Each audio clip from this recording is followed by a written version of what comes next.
മനോരമയുടെ ഒരു വിദഗ്ധ വാർത്താ തെറ്റിദ്ധരിപ്പിക്കലൊന്ന് കണ്ടേ. ക്രിസ്തുമസ് ആഘോഷങ്ങൾക്ക് വേണ്ടി ഗവർണർക്ക് 5 ലക്ഷം. മനോരമ ഇന്നിപ്പോൾ പബ്ലിഷ് ചെയ്തിരിക്കുന്ന ഒരു കാർഡാണ്. ഇതിനെ സംബന്ധിച്ച് ഡീറ്റെയിൽഡ് വാർത്ത ഒന്നും കൊടുത്തിട്ടില്ല.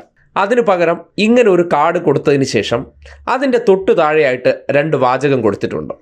ഗവർണറുടെ ക്രിസ്തുമസ് ആഘോഷങ്ങൾക്ക് സർക്കാർ 5 ലക്ഷം അനുവദിച്ചു. 17 നടക്കുന്ന ആഘോഷ ചടങ്ങുകൾക്കാണ് തുക. സെന്റൻസ് വായിച്ചു പോകുന്നവർക്ക് പെട്ടെന്ന് എന്താണ് ഈ കാർഡിലൂടെ മനോരമ ലക്ഷ്യം വയ്ക്കുന്നു എന്നുള്ളതിനെ സംബന്ധിച്ച് തിരിച്ചറിയാൻ കഴിയില്ല. കാര്യം ഗവർണർക്ക് ക്രിസ്മസ് ആഘോഷത്തിന് 5 ലക്ഷം കൊടുത്തല്ലോ എന്ന് മാത്രം ഒരു വാർത്ത എന്നുള്ള നിലയ്ക്ക് ഇതിൻ്റെ തലക്കെട്ട് വായിച്ച് കാര്യം അറിഞ്ഞിട്ട് പോകുന്നു. പക്ഷേ മനോരമയുടെ ഉദ്ദേശം അതല്ല. മനോരമ ഈ കാർഡിലൂടെ ലക്ഷ്യം വയ്ക്കുന്ന ഒരു കാര്യമുണ്ട്. രണ്ടാമത്തെ സെന്റൻസ്, ഗവർണറുടെ ക്രിസ്തുമസ് ആഘോഷങ്ങൾക്ക് സർക്കാർ 5 ലക്ഷം അനുവദിച്ചു. ഇത് സർക്കാർ ചെയ്തിരിക്കുന്നു എന്ന രീതിയിൽ മാത്രം ഗവർണർ ആവശ്യപ്പെട്ടതോ ഗവർണർ ഖജനാവിൽ നിന്ന് പിടിച്ചു പറിക്കുന്നതോ ആയിട്ടുള്ള ഈ തുകയെ സംബന്ധിച്ച് മനോരമ ഗവർണറെ പരിക്കേൽപ്പിക്കാതെ സർക്കാർ ഗവർണർ ഒത്തുകളി എന്നുള്ള നിലയ്ക്ക് ഇതിനെ ആൾക്കാർ വായിക്കണം. ഇവർ തമ്മിൽ പരസ്യമായ ഏറ്റുമുട്ടലുണ്ടെന്നൊക്കെ പറയുന്നുണ്ടെങ്കിലും ഇതാ കണ്ടില്ലേ, ഖജനാവിൽ നിന്ന് 5 ലക്ഷം അനുവദിച്ചു കൊടുത്തിരിക്കുന്നു. ഇവർ തമ്മിൽ പരസ്പരം ഏറ്റുമുട്ടുന്നു എന്ന് പറയുന്നത് പച്ചക്കള്ളമാണെന്ന് വരുത്തണം. ഇത് ആക്ച്വലി എന്താണ്? രാജ്ഭവൻ സർക്കാർ തീറ്റിപ്പോറ്റുന്ന ഒരു അഗതി മന്ദിരമാണ്.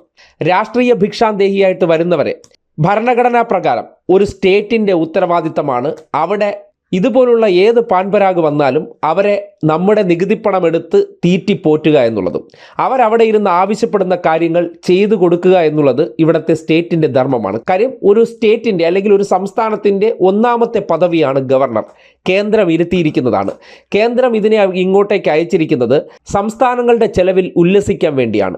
അവർ ആവശ്യപ്പെടുന്ന കാര്യങ്ങൾ കൃത്യമായി ചെയ്തു കൊടുക്കണമെന്നുള്ളതാണ് ഭരണഘടനാപരമായിട്ടുള്ള ആവശ്യം. അതിൻ്റെ അടിസ്ഥാനത്തിലാണ് ഓരോ കാര്യങ്ങൾക്കും ബില്ല് ഇങ്ങോട്ടേക്ക് അയക്കുന്നതും അതിന് പണം അനുവദിച്ചില്ലെങ്കിൽ അത് വീണ്ടും ഭരണതലത്തിലുള്ള പല പ്രതിസന്ധികൾക്കും കാരണമാകും. കാര്യം മിക്ക വിഷയങ്ങൾക്കും ഗവർണറുടെ ഒപ്പ് ആവശ്യമായിട്ടുള്ളതിനാൽ പല കാര്യങ്ങളിലും ഇത്തരം കാര്യങ്ങൾ അനുവദിച്ചു കൊടുത്തില്ലെങ്കിൽ ഈ പറയുന്ന ഖജനാവ് കൊള്ളക്കാരായിട്ടുള്ളവർ അത്തരം കാര്യങ്ങളിൽ ഒപ്പിടില്ല.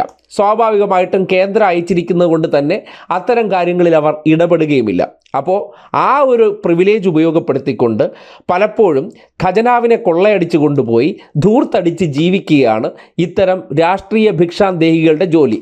അവർക്ക് വേണ്ടി ഒരു അഗതി മന്ദിരം മാസാമാസം ലക്ഷങ്ങൾ ചെലവിട്ടാണ് സർക്കാർ തീറ്റിപ്പോറ്റുന്നത്. ആ തീറ്റിപ്പോറ്റുന്നവർക്ക് ക്രിസ്തുമസ് ആഘോഷിക്കാൻ 5 ലക്ഷം രൂപ വേണം.